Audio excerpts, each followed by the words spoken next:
बिस्मिल्लाहिर्रहमानिर्रहीम। नाज़रीन अस्सलाम वालेकुम, मैं हूं इमरान वसीम। नाज़रीन, इस प्रोग्राम में साबिक़ कमिश्नर रावलपिंडी लियाकत अली चट्टा साहब के हवाले से एक बड़ी अहम ख़बर आपके साथ हम शेयर करने जा रहे हैं।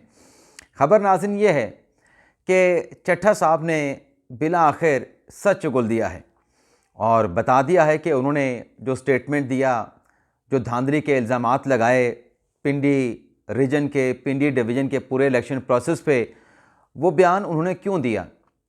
और इस बयान में नाज़रीन दो सहाफ़ियों का नाम भी आया है और कुछ और अहम मालूमात भी सामने आई हैं। तो ये सारी डिटेल इस प्रोग्राम में लियाकत अली चट्टा साहब का स्टेटमेंट क्या है, क्या कहते हैं और क्या अब वो बिसीज कर रहे हैं यानी इल्तिजा कर रहे हैं और किस बात पे रज़ामंद हैं।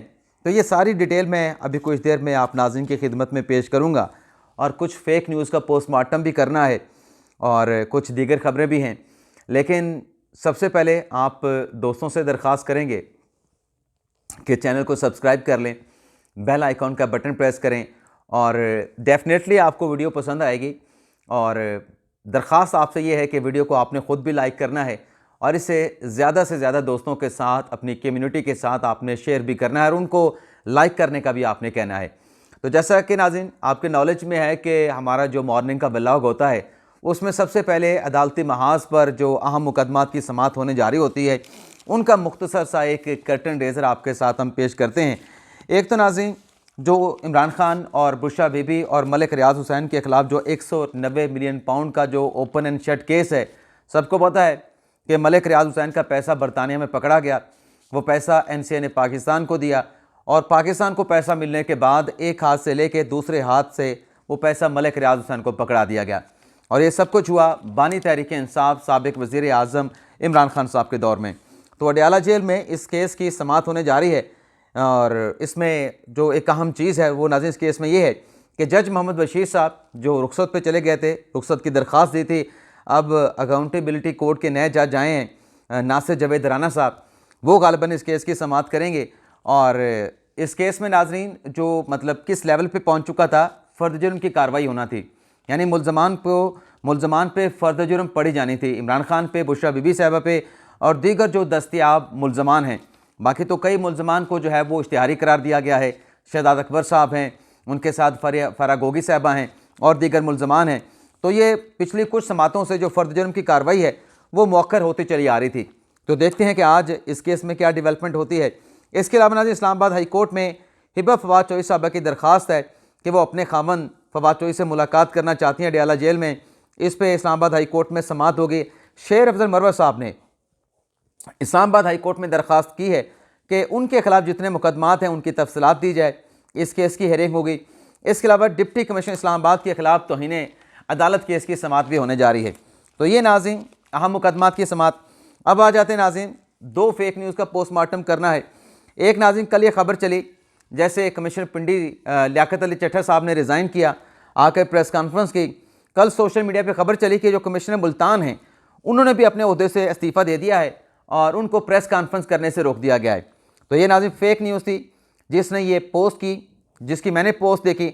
जब उसको किसी शख्स ने पॉइंट आउट किया कि ऐसा कुछ नहीं, कमिश्नर मुल्तान ने इस्तीफ़ा नहीं दिया, तो उसने कहा कि चलें कुछ देर के लिए देख लेते हैं, अगर ख़बर दुरुस्त ना हुई तो मैं अपनी वीडियो, अपनी जो पोस्ट है उसको डिलीट कर दूंगा। यानी वो खुद ही अपनी खबर की ऑथेंटिसिटी के ऊपर कह रहा था कि अगर ये इस्तीफ़ा नहीं है तो मैं अपनी पोस्ट डिलीट कर दूंगा। दूसरी नाज़रीन खबर जो रात सोशल मीडिया पे वायरल हुई PTI के हलकों से कि मलिक हमीद अकबर साहब जो कि PP3 अटक से मुस्लिम नवाज़ के कैंडिडेट थे, इनका एक वीडियो बयान चलाया गया जिसमें यह कहा गया कि मलिक हमीद अकबर साहब ने अटक PP3 की जो सीट है जो कि इन्होंने जीती थी, इन्होंने अपने आप को विड्रॉ कर लिया है और ये बयान दे रहे हैं कि चूँकि वोट PTI को पड़ा है तो मैं अपनी जीत से दस्तबरदार होता हूँ। हालांकि नाज़रीन जो इलेक्शन कमीशन के नताइज हैं उसके मुताबिक PP3 से जो पाकिस्तान तहरीक इंसाफ के आज़ाद कैंडिडेट थे सैयद इजाज़ हुसैन बुखारी साहब वही कामयाब हुए थे और जनाब मलिक हमीद अकबर साहब दूसरे नंबर पर आए थे और इन्होंने गिनती की दरख्वास्त, दोबारा गिनती की दरख्वास्त दे रखी थी जो कि इन्होंने विड्रॉ की है। तो ये भी एक फ़ेक न्यूज़ चलती रही। जो हारा हुआ कैंडिडेट है उसे जीता हुआ बनाकर सोशल मीडिया पे जाहिर किया जा रहा था। इसके अलावा नाज़रीन NA 12 से आज़ाद रुकन कौमी असम्बली पाकिस्तान तहरीक इंसाफ के मोहम्मद अदरीफ साहब, ये कोहिस्तान से मुंतखब हुए और इन्होंने अब मुस्लिम लीग नवाज़ ज्वाइन कर ली है।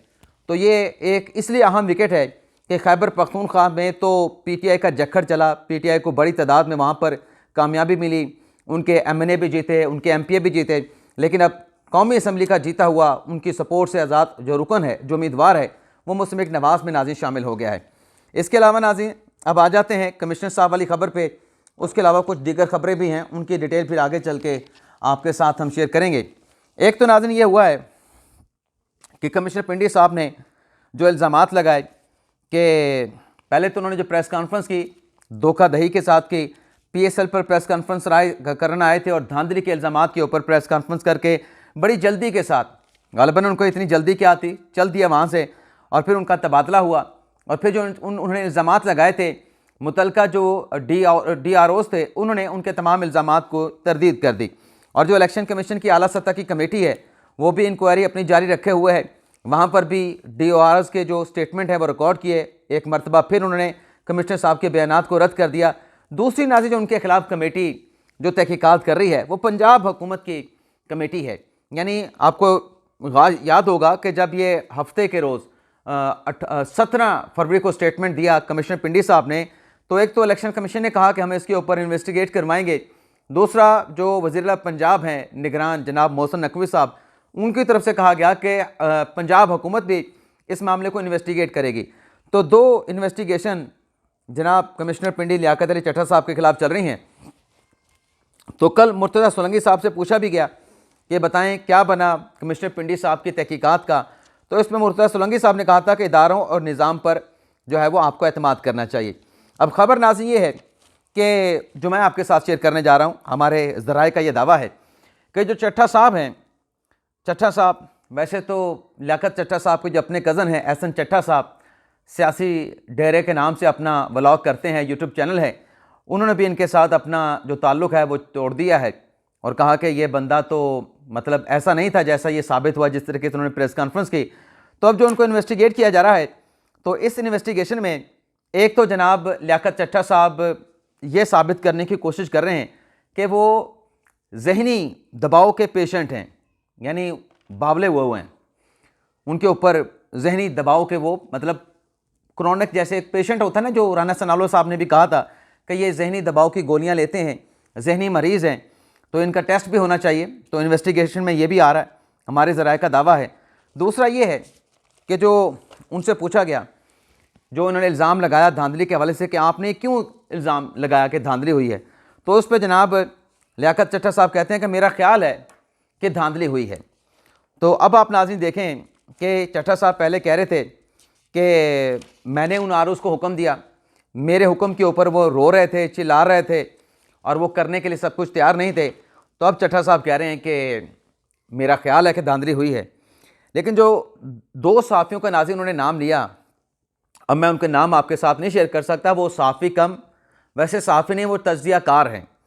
और जो साफ़ी मतलब जिन तज्ज़ियाकारों का उन्होंने नाम लिया है, उसको माजरत के साथ मैं तज्ज़ियाकार नहीं तर्जनाकार कहता हूँ, क्योंकि वो तज्ज़िये के साथ जो कर रहे होते हैं वो एक तरह का रेप होता है, वो तज्ज़िया नहीं कर रहे होते।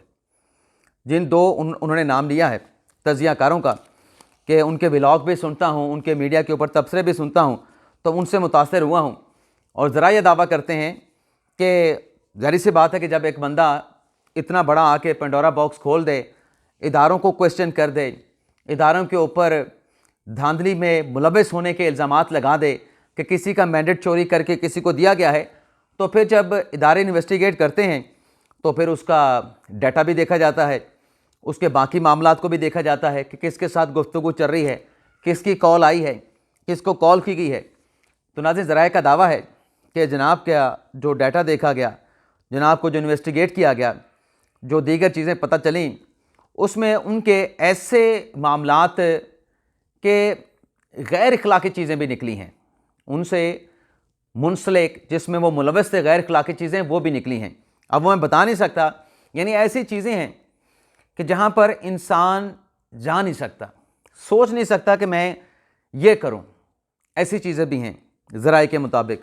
अब ऐसा शख्स जिसके ऊपर मुबैना तौर पे हमारे ज़राए का दावा है कि वो ऐसी चीज़ों में इन्वॉल्व निकले हैं, अब उसका अपना किरदार मुबैना तौर पे जो नज़र आ रहा है इन्वेस्टिगेशन में, वो क्या चीफ इलेक्शन कमिश्नर और चीफ जस्टिस की फांसी क्या दावा कर सकता है, जो खुद टेंटेड है।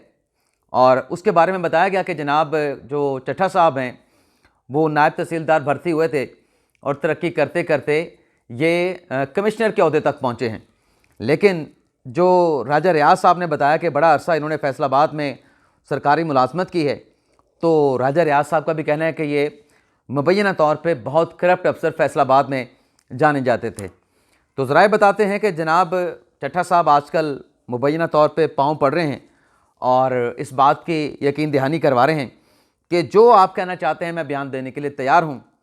लेकिन दूसरी तरफ से कहा जा रहा है कि नहीं, आप जिन तज्ज़ियाकारों के व्लॉग सुनते हैं, जिन तज्ज़ियाकारों के आप तबसरे सुनते हैं, जिनसे मुतासर होकर आप ये कह रहे हैं कि मैं इस चीज़ में आ गया था, मैं बहक गया था और मेरा ख्याल है कि धांधली हुई और मैंने जाके मीडिया पे कह दिया, तो अब इदारे कहते हैं कि नहीं भाई, अब मुसलमान तो आपको करके ही छोड़ा जाएगा, ऐसे तो नहीं होगा। लेकिन बहरहाल नाज़रीन, चीज़ें चल रही हैं। इसके अलावा नाज़रीन, शहबाज शरीफ साहब की बड़ी अहम मुलाकात हुई है। शहबाज शरीफ साहब के साथ नाज़रीन मुलाकात की है अमरीकी अपना जो चीनी सफारत का सफ़ीर ने मुलाकात की है। और इस मुलाकात का मकसद नाज़रीन पाकिस्तान में नए बनने वाली हुकूमत और उसको पेश आने वाले मुमकिन चैलेंजेस पर तबादला ख्याल और नबर आज़मा होने के लिए दरकार मदद से आगाह करना था। ज़राए के मुताबिक पाकिस्तान में मुतय्यन चीनी सफ़ीर जियांग ज़ई डांग का पता नहीं अजीब इनके नाम होते हैं, कसीफ है कि रफ्तार को बढ़ाने और नई बनने वाली हुकूमत की सफारती और माशी मदद का इसमें अयादा किया गया। चीनी सफ़ीर ने इलाक़ाई तहफ़्फ़ुज़ और पाकिस्तान में बैरून मुल्क से होने वाली दरअंदाज़ी पर पाकिस्तान की मुकम्मल हमायत का यकीन दिलाया है। तो ये नाज़रीन बड़ी अहम डेवलपमेंट है कि शहबाज शरीफ साहब का वज़ारत उज़्मा के लिए नाम आ रहा है और ये मनसब संभालने से पहले शहबाज शरीफ साहब की चीनी सफ़ीर से मुलाकात होना, ये नाज़रीन बड़ी अहम डेवलपमेंट है। इसके अलावा नाज़रीन, इमरान खान साहब और उनकी अहलिया बुशरा बीबी साहबा के हवाले से तहरीक इंसाफ की तरफ से अब एक और बयानिया बनाना शुरू किया गया है। लेकिन ये नाज़रीन, इस खबर पे आने से पहले अब थोड़ा सा आपको मैं पीछे लेके जाऊंगा कि जब खान साहब का अपना इरा था, अपना दौर था, जब वो वज़ीर आज़म पाकिस्तान थे, तो अपने सियासी मुखालफिन के बारे में कहा करते थे कि ये जेल में जाके बीमार हो जाते हैं, ये हॉस्पिटल में एडमिट हो जाते हैं। लेकिन आपने नाज़रीन नोट किया कि खान साहब जेल में गए या बुशरा बीबी साहबा जेल में गई, तो इनके हवाले से क्या बयानिया बनाया गया? ये बयानिया नाज़रीन बनाया गया कि इनको जहर दिया जा सकता है, इनकी ज़िंदगी को ख़तरा है, जेल में इनको जहर दे दिया जाएगा, इनको मार दिया जाएगा। तो कोर कमेटी का नाज़रीन अलामिया जारी हुआ है जिसमें इस बयानियों को दोबारा से दोहराया गया है, जिसमें यह कहा गया है कि इमरान खान साहब और बिलखसूस जो बुशरा बीबी साहबा हैं, उनकी ज़िंदगी को संगीन ख़तरात लाहक हैं, जिस पर पाकिस्तान तहरीक इंसाफ की क़यादत को तशवीश है। और कहा यह गया है कि बुशरा बीबी साहबा के खाने में जहरीला मोहलिक जो है उनको खाना, मोहलिक और जहरीला खाना दिया जा रहा है और इसके ऊपर हमें तशवीश है। अब ये नाज़रीन बयानिया बन रहा है और इंटरनेशनल मीडिया तक जा रहा है। और साथ में कोर कमेटी ने यह भी कहा कि इमरान खान के अलावा या पाकिस्तान तहरीक इंसाफ के नामज़द उमर अयूब के अलावा कोई वज़ीर-ए-आज़म बना तो वो जाली वज़ीर आज़म होगा। यहाँ पर भी नाज़रीन बयानिया नोट करें कि जब इमरान खान के ख़िलाफ़ अदम एतमाद की तहरीक कामयाब हुई और शहबाज शरीफ को अवान ने वज़ीर आज़म पाकिस्तान मुंतखब कर लिया, तो इमरान खान साहब ने अपने पार्टी के लोगों का अरकान पार्लिमान का इजलास बुलाया, जिसमें यह फ़ैसला किया गया कि हम असम्बली में नहीं बैठेंगे, हम रिज़ाइन कर जाएंगे। तो पूरी PTI बशमूल इमरान खान साहब रिज़ाइन कर गए। 125 या 123 या 135 इस्तीफ़े थे। तो रिज़ाइन करने के बाद नाज़रीन आपको याद होगा कि बयानिया क्या बनाया गया। बयानिया ये बनाया गया कि शहबाज शरीफ इम्पोर्टेड वज़ीर आज़म है और ये जो पार्लिमान आई है इमरान खान साहब को चेंज करके, ये इम्पोर्टेड असम्बली है, ये जाली असम्बली है, ये जाली वज़ीर आज़म है। तो जो बयानिया बनाया गया, जिस असम्बली में बैठने के लिए तैयार नहीं थे, फिर अदालतों में दरख्वास्तें दी गई कि हमारे इस्तीफ़े एक्सेप्ट ना किया जाएँ, हमें किसी तरीके से असम्बलियों में दोबारा से बिठवा दें, हमारे इस्तीफ़े वापस करवा दें। तो वही बयानिया जो शहबाज शरीफ के ख़िलाफ़ था, PDM की हुकूमत के ख़िलाफ़ था, इम्पोर्टेड हुकूमत, इम्पोर्टेड वज़ीर आज़म, जाली वज़ीर आज़म, जाली असम्बली, तो वही बयानिया अब दोबारा से पाकिस्तान तहरीक इंसाफ जो भी वज़ीर आज़म बनेगा, पीपल्स पार्टी और नून लीग के दरमियान शहबाज शरीफ साहब का तो नाम का ऐलान हो चुका है, तो उसके खिलाफ भी इसी किस्म का बयानिया जो है वो तहरीक इंसाफ बनाने जा रही है। इजाज़त चाहते हैं नाज़रीन, अल्लाह हाफ़िज़।